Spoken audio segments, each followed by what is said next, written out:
Okay, me again. Hi, how you doing? Say hi to Mickey and Minnie. Okay, second coming. Well, here's another book about the second coming. Living, Thinking, in Action. Guess who wrote it? Joel Wendt. Now, of course, this is just a small pamphlet that I made available on my bookstore. You can read the thing for free on my website, and the essays are also included in a lot of my other books. It's in The Way of the Fool, it's in American Anthroposophy, and I don't know what else. Anyway, I need to make a note here of the time so that I don't totally lose myself in heaven knows what confusion as to the time because of these 10-minute things on YouTube. Anyway, Living, Thinking, in Action. Well, having claimed to do it, I got to talk about it, right? So here's your stuff. Now, why did I bring this up with the second coming? Well, okay, because it's also about that. If you do living thinking, you have an ethereal experience of Christ. Hello.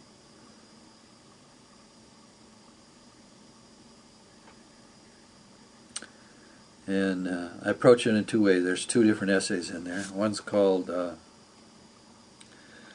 Meaning of Earth Existence in the Age of the Consciousness Soul. Now that's a big topic. Wow, the meaning of Earth existence in the age of the consciousness soul. Wow.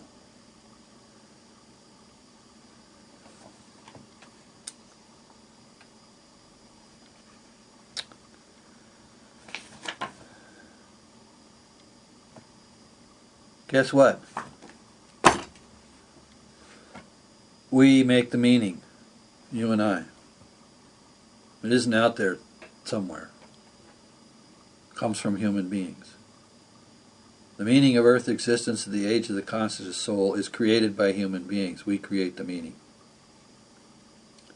And if we do that in connection with the second Eucharist and the ethereal, remember, second coming, second Eucharist,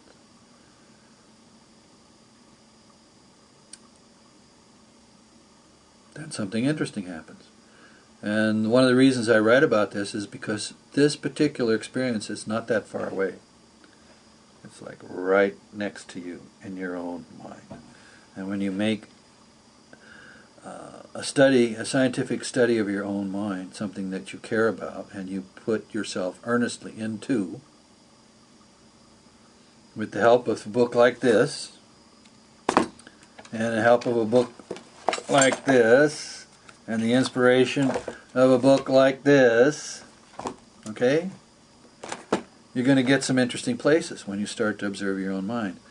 And one of the things that goes on there is you're going to become aware fairly quickly of how it is that you're a moral human being. And I really want to emphasize how you're a moral human being. There's some very tricky questions there. And from a real anthroposophical point of view, there's some interesting answers there. People have native capacities in this regard in the age of the consciousness soul, because this is what this time is meant to develop. It's meant to develop in us the capacity to know the good and to act out of the good, and for that to happen in such a way that our freedom is not impinged upon at all. The moral doesn't come at us from the outside. It doesn't determine us. We are in no way imprisoned by the real moral, because we make it, we invent it, we create it. That power has been given to us. And what the second Eucharist is about how Christ literally supports that activity when we act in the world to be a moral person. Okay? And that's described in that essay. Now, it isn't like people don't know about this, you know. There's not a big mystery here in a certain kind of way, because it's the human condition in the present. And you can look to artists, the work of artists, and that's what I'm going to talk about next. You can look to the work of artists and you can see that they see it. They don't say it in the names that we use, I mean, in the time of the sentient soul in the past, no philosopher ran around and said, well, we're in the sentient soul. No artist said we're in the sentient soul. In our present, we're in the age of the consciousness soul, yes, but nobody has to go around and say that because it's just there. And if you're an artist, you see it, you go, oh my gosh, you describe the human condition, and wow, hello, so let's look at it, okay? What I want you to do is go out and rent 2 films by Clint Eastwood, $1 Million Baby and Gran Torino. And then you will see what an artist sees, and of course he's not just Clint Eastwood. You got the actors, you got the people that wrote the original material, okay? And all the people participate. And a film is a cooperative act of art. It's an incredible cooperative act of art. But you will find there the perception of the second Eucharist in the ethereal as it appears before these characters that Clint Eastwood has played in these movies.